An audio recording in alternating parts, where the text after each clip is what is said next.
But and you can tell this was not originally intended to be a big blockbuster because none of the actors in this, while they're all fairly well known now, at Hmm. the time were not known for like blockbuster action movies. No, at the time, the best you can say that some of them were either bit character actors or typecast character actors. Keanu, especially. I think he kept trying to break that mold, but he just kept being pushed into being that California kid. Yeah, the California Kid or the Stoner Kid. Hmm. Like his biggest role before this was in Bill and Ted. Yeah. In fact, I believe he had both of them under his belt before, yeah, like a good 5 years before this movie came out. Didn't you say that Morpheus's actor was He was in Cowboy something or other from uh, Pee Wee's Playhouse. right? Oh my God, why am I drawing a blank on his name? Cowboy something. I can't remember the full. Yeah, I can't remember the full name off the top of my head I'm right talking now about for the some actor. reason. I'm trying to think. I don't remember what his name Oh, was. I should have just had the IMDb page open before we started talking about this. Like I don't know why I didn't. Lawrence Fishburne. That's this. I think that's what he doesn't have exactly the most common sounding name, but it is a very memorable name. I say that when I just couldn't remember it. right. It's one of those ones that the thing is, I think I just haven't seen him in enough stuff. I feel like he just has not been on the radar in movies that I watched. Although he was in Predators, he Cowboy Curtis. He was Cowboy Curtis in Pee Wee's Playhouse. And yeah, Predators. Yeah, that was actually one of the other good movies he was a part of. The yeah, last one of that particular franchise I'm aware of. I yeah. know the Predator had issue. I'm not sure about Prey. I I'll haven't live seen with I haven't that. I seen I haven't haven't seen Prey seen yet. Prey. Prey was kind of one where I didn't watch it because like the previous movie had turned me off so much from the IP that I just Yeah, didn't care. That might be one for us to get I to eventually. it might be one for us to visit because I don't have that last one yet, but I have all the rest of them. I haven't watched all of them.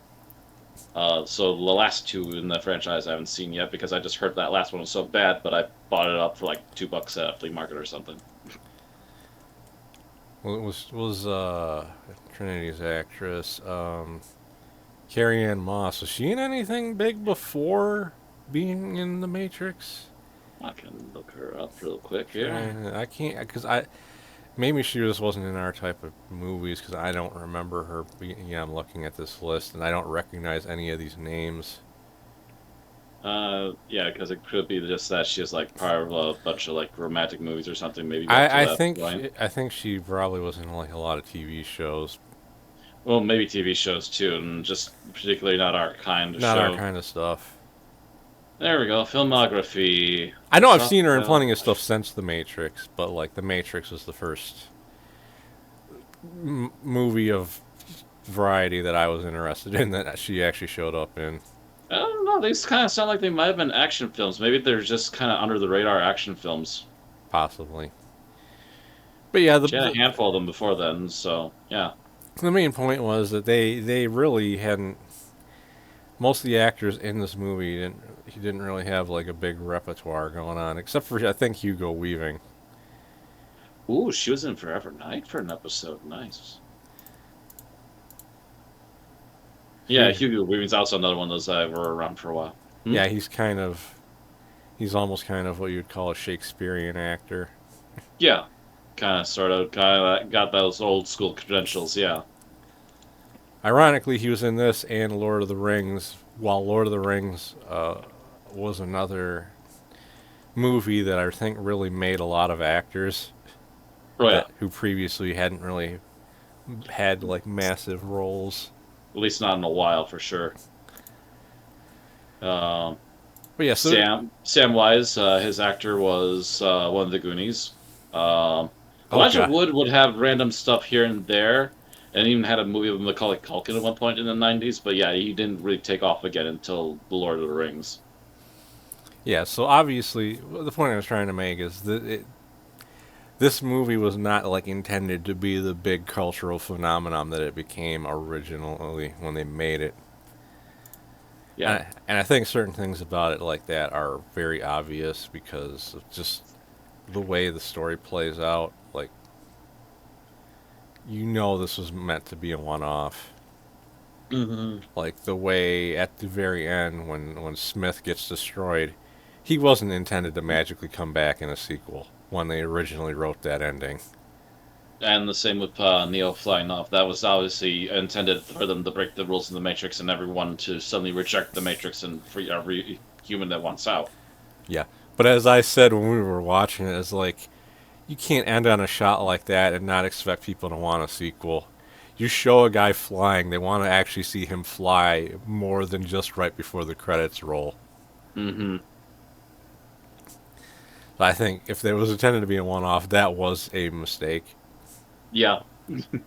That just kind of ruined the possibility of it being a one-off, especially after it took off. But as for the movie itself, it is interesting rewatching it and trying to like because it's been too long to really remember how I felt watching it originally. It's weird rewatching it and trying to think how seeing a lot of this for the first time would be for a lot of people because the way it starts out, you don't know what the Matrix is. You're like over a half hour in by the time you finally actually have explained to you what the Matrix is and that they're in a virtual world and they build up to that. It's just you think what there's some sort of government conspiracy. You don't know what's going on at first. Hmm. That was definitely interesting to think about because I never really thought about that the last few times I watched this, but going and reviewing it makes you look at it differently. Um, And what I've kind of come to realize is that a lot of really popular and almost memeish kind of lines from this movie still exist in the zeitgeist, even though we've completely detached it from this movie at this point. yeah, because Because I would say something, and I would say it maybe like a half a scene before they would say the exact same thing. I'm like, oh, oh, okay. yeah, because you literally said stop trying to hit me and hit me. And Mm-hmm. you forgot that Morpheus actually It said does that say mere that in a few moments more minutes, later. seconds, yeah. Yeah, that Just like, oh, that was from this movie. and Okay. it's one of those things where it's like I've heard so many people say that line At this point, at this yeah. point that it didn't really register to me that that was actually from this movie until he said it. There are a couple other things like I know people always reference the lady in the red dress a lot of times. I'm talking about stuff involving attractive women or whatever sometimes. Hmm. Um, But you know red what? pills, red pilling people, Yeah, etc. Yeah. yeah. Well, and you know that it's like there's so many people that wish that are like, man, when are they actually gonna invent the Matrix so I can have my anime girlfriend? You know damn well someone would use it for that if that technology actually existed. Yeah, pretty much. Make my harem about many women. You can't stop me now. But there are a lot of things in this that I realize are really weird looking back at from current day. The whole thing that the Matrix itself was designed around the 90s because that was like the pinnacle of civilization. And while there's no way that they could have really realized this at the time when they made the movie and were writing that dialogue. It's like not necessarily that it was the pinnacle of civilization, but it was like the calm before the storm when everything in the real world started becoming so fucking divisive about everything. Yeah, very true. Yeah, Like, the '90s was the last bastion of just being good to another, one another, and not being a bunch of assholes in public. There, don't get me wrong, there were still issues, but they weren't nearly as bad as they are yeah, now. you didn't have people from both political parties talking about how they want to eat the other person for breakfast and think they're still somehow like morally justified, like we do nowadays. Nope. And yes, I did steal that line from John Cleese, if anyone recognized that. His video on extremism makes you feel good. Um, but also the AI thing, the fact that Oh yeah. that they tell you that their first mistake was inventing AI. What is going on right now? At the turn of the 21st century. Oh shit. We're a bit earlier than they predicted in the movie, but that's still just weird hearing that when thinking about how everyone is worried about AI taking their jobs right now. I mean, depending upon which way it goes, they're not wrong to be worried about some things eventually down the road. Um, there's another topic that the whole AI thing scratches the back of my brain of, but I want to kind of bring that up later. Probably about top. Be a little off topic on here. Okay. But yeah, it was very interesting that it kind of comes up and it goes, oh, that's odd timing. That activated my almonds. Hmm. But yeah, and there's that, and there's but aside from those things, I think the main uh, topics to really talk about is just the way the story progressed. Yeah, as I mentioned, they kind of make you think you're almost watching a normal movie at first For a little before while, yeah. before it's revealed what the Matrix actually is. And I will admit, rewatching this, one thing that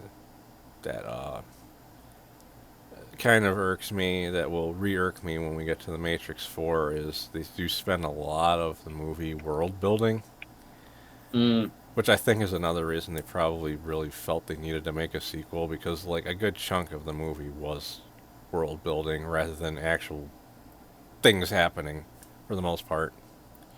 at least for that first half hour or so, yeah, because you have no idea what you're getting into at this point. Well, even after that, because then he's gotta learn Oh, all the martial arts and stuff, and then he has the to ins and go. outs of the technology, It, where the humans are at, what the robots are actually up to, what the agents are, etc. he had to have what the one is explained to him more or less, Mm-hmm. while being told he's the one and he has to save the world. Because that's a hefty bunch of stuff all at once to throw at a guy that just came out. Yeah, so, I mean, Cipher basically commented on that. The guy that ends up backstabbing everybody Hmm. actually kind of He kind. still is a jerk and an asshole and a huge piece of garbage, but he's not wrong at some of his Yeah, thoughts, he especially he the whole he landing the one thing on your head. he has the um most normal reactions and thought processes to a lot of things, I think, because a lot of people in real life can say they care about all these things, but a lot of people really only care about themselves. Mm, So when push comes to shove, a lot of people might betray their ideals or whatever to better make things better for themselves. So he's a very easy to understand character, even if you fucking hate his guts. Because everybody's known at yeah. least one person like that, even Hmm. if they didn't end up in a situation where they literally cause people to get killed because they're a selfish asshole. Yeah. And so, but they take all the time to build up to that, and then after they finally have everything explained, then Morpheus gets captured. And And, then we finally hit the action sequences. yeah, but that was I do love that even before the sequel they kind of hint that something is off about Smith compared to the other agents. Oh yeah. Because like when he's questioning Morpheus and he's getting real personal about a lot of things, And at points where he's fighting people, he takes a lot of satisfaction in trying to kill people that the other agents don't really have. The other agents are much more robotic than he is. Yeah. Meanwhile, he's getting a lot of glee and giving people pain just because they bother him. Yeah. Wants the codes so he can get out of this place, Morpheus. You can't stand the stink. It's infecting him.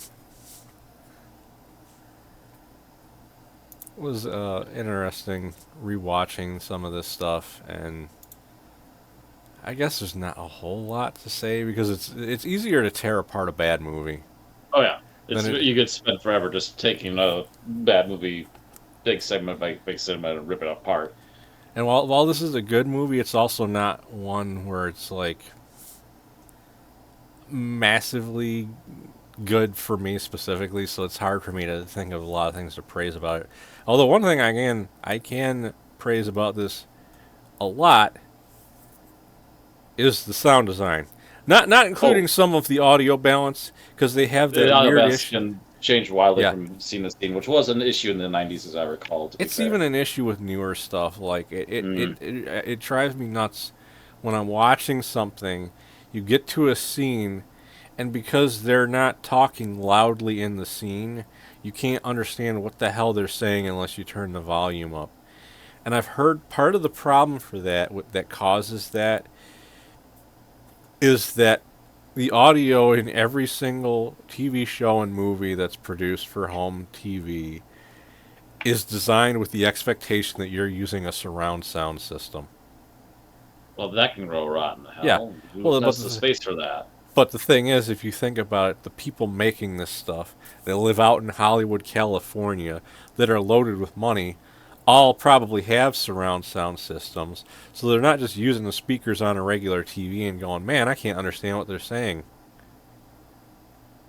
Like That's like still we are. stupid. You'd think there'd be enough people Yeah. complaining about it It by now. sucks, and I find it funny. I find it funny that YouTube specifically has a built-in feature now called, I think it's like audio stabilization or something like that, where it tries to balance the audio in a YouTube video because it knows that unprofessional video editors might not be that good at doing that.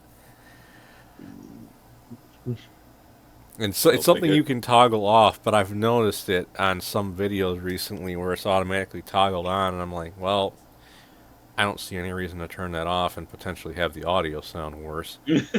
Right.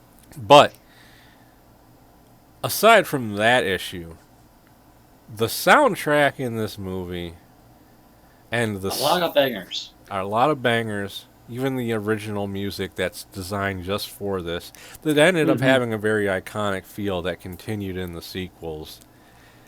Yeah. And a lot of the sound effects, just the gunshots and everything, just Hmm. hit way harder than a lot of other movies do that have similar action. Like they managed to just have the perfect sound for when Neo is dodging bullets in slow motion. Perfect In sound for a slow down minigun, even. Yeah, there's a lot of stuff like that that was to me amazing that it actually still holds up as well as it does. The proper whooshing sounds for people moving at lightning speed, dodging bullets, and jumping off walls. Because coming back and watching this after watching a lot of more recent stuff, it's like I can't remember the last time I've watched something that actually had audio design that was done that well, which is kind of sad. But I guess that's I what mean, happens. also, can I state when was the last time we had a good action movie that wasn't effing shaky cam? Oh, oh man. Yeah, yeah. Even to some degree, the Marvel movies are victims of the shaky cam. It's like, stop, just hold the damn camera still. There are certain things that have become standard that I really wish had not become standard. Shaky cam was a design flaw made for flawed movies that couldn't make enough movement to make you feel like there's not enough momentum, so they literally shook the camera to try and hide their bad effects. You don't need to be doing that with good high budget movies. Yep. Um, before I try Mm. to close this out, though, let's do one other thing. Is do you have a favorite character from this movie? Um,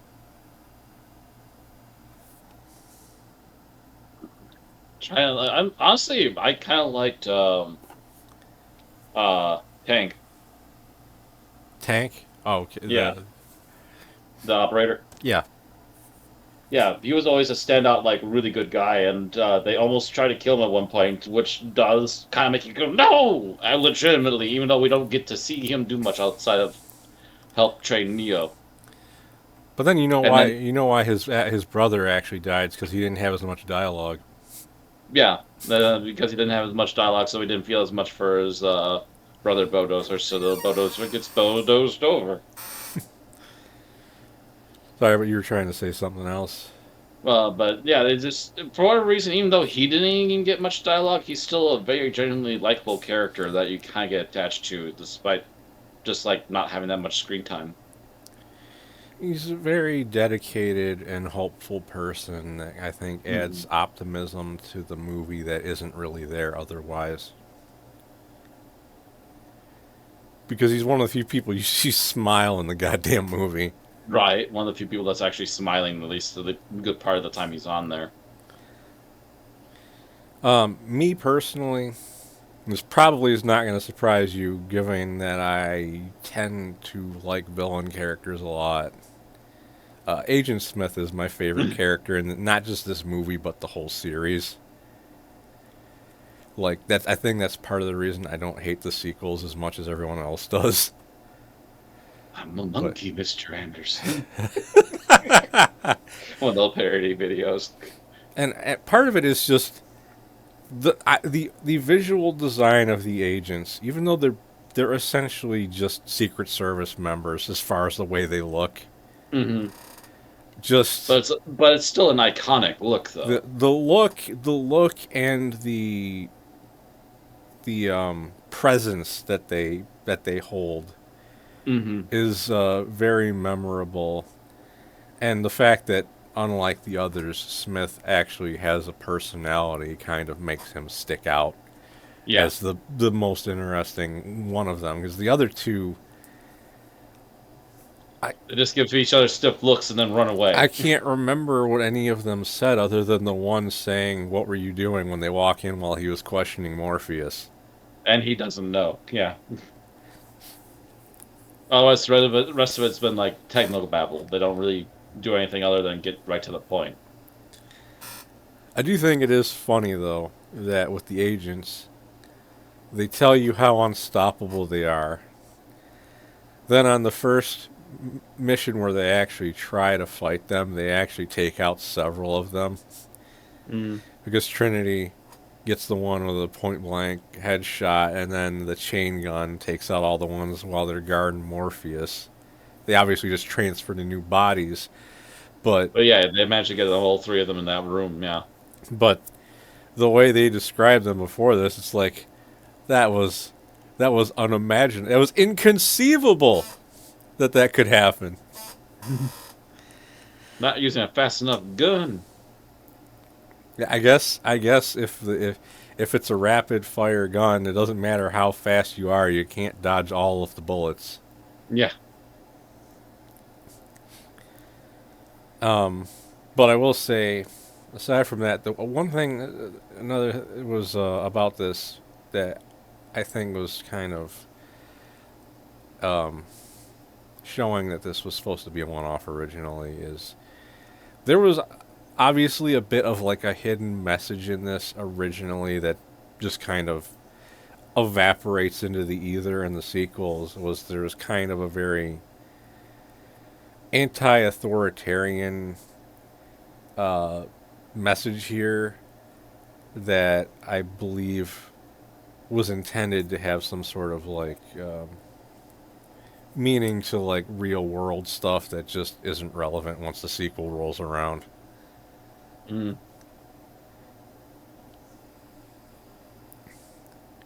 They're talking about how they're no longer going to have control. No, that final message from Neo at the Yeah. end, like that wasn't just to me. To me, the way that came across was not just intended to be about the movie storyline. That was supposed to be them going, "We're here and we're not going to let the system push us around anymore." Oh wait, the system gave us a bunch of money. We're making a sequel. Oh wait, the system just gave us a whole bunch of money. They're making a trilogy. I think that's more or less everything we have to say about this, unless you have something specific you want to say before we Oh, close it out. well, let's also be fair here too. We were kind of wondering why the Matrix kind of fell off the deep end after so many years. Have you looked at the Wachowskis' video movie releases for the last 20 years? No, I really haven't. Okay, we start with two unknown ones, at least to me: Assassins and Bound. Don't know anything about those. Then you got The Matrix. Immediately paid off enough so much so that they've made two sequels, Reloaded and Revolutions. Then you got one more good one, V for Vendetta. Oh, that was them? Yes. That is a very good movie. Mm-hmm. I actually only And then, watched that for the first time about 4 years ago because it was on oh, HBO Max when HBO Max came out. oh, I have it on DVD. Well, I have it on I, ha- Blu-ray now, I, but oh, I got it when it first came out. um, then 2 years later, they make a movie called The Invasion. Not a clue. never Next heard of year, it. Speed Racer. Wait, there was a Speed Racer movie? You didn't know about the live action Speed Racer movie? Yes, yes, I there is. feel like that must have just been something that my brain was too afraid of and just erased from memory. It's a bit of a fever dream from what I understand, but it's not unloyal to the franchise, at least. Shrug. And then after that, we have Cloud Atlas, which I hear it's a very artsy fartsy movie, but other than that, meh. Then we have Jupiter Ascending,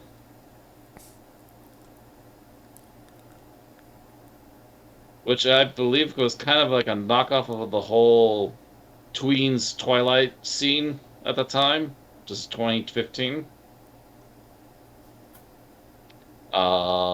And then we have The Matrix Resurrections. Oh yeah, That's all they've done. I'm looking at the IMDb now, and their stuff is pretty spread out after the Matrix sequels because you got V Yeah, for Vendetta, then the 2000 invasion. 2000 they they had a bunch of stuff every year up until 2005, then nothing till 2008, and then nothing until 2012, and then nothing till 2015. And then nothing There's for some 6 years. Yeah, there was some stuff on like a TV episodes, but that's not really the same thing as making a movie. Yeah, So I'm not counting the video games because that was probably only like an advisory role uh, most likely. doing video game stuff for the Matrix because I highly doubt they wrote them. Although they might have, but we'll get to that when we get to Matrix Revolutions because some of the game stuff is related to the mess that is that movie's ending, and we'll talk about that when we get to it. Right. But yeah, But yeah, it's been a weird hodgepodge of things out of them for the last 20 years. And they definitely take big, long breaks in between projects. Probably doing all their weird side stuff that they do. but so going forward, we'll be talking about the Matrix sequels. We'll probably have more to say about those than we did about this. Um, but going into the future, we got other stuff planned already. I think you wanted to look at the Ghostbusters movies. There's an interesting one on the list. I haven't seen the fourth one yet, so we can do that. I just obviously, if we do that, we will have to watch the dreaded reboot. In between, yeah. We have if we're gonna do it, we have to watch the worst one. We can't just skip it. Do I have to again? And then we're gonna do the Terminator movies, Oof. And I do at some point want, because I know you haven't even seen these. We need to watch the Rocky movies.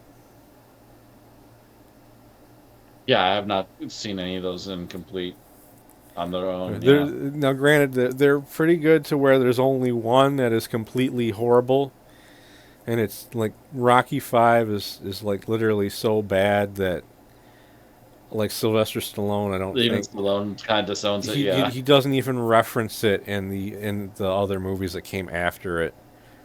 Like it's the only movie that just doesn't get acknowledged as having happened. we just ignore that one. We just kind of But take that, fold obviously, it up, put it in the back pocket, and never acknowledge it again.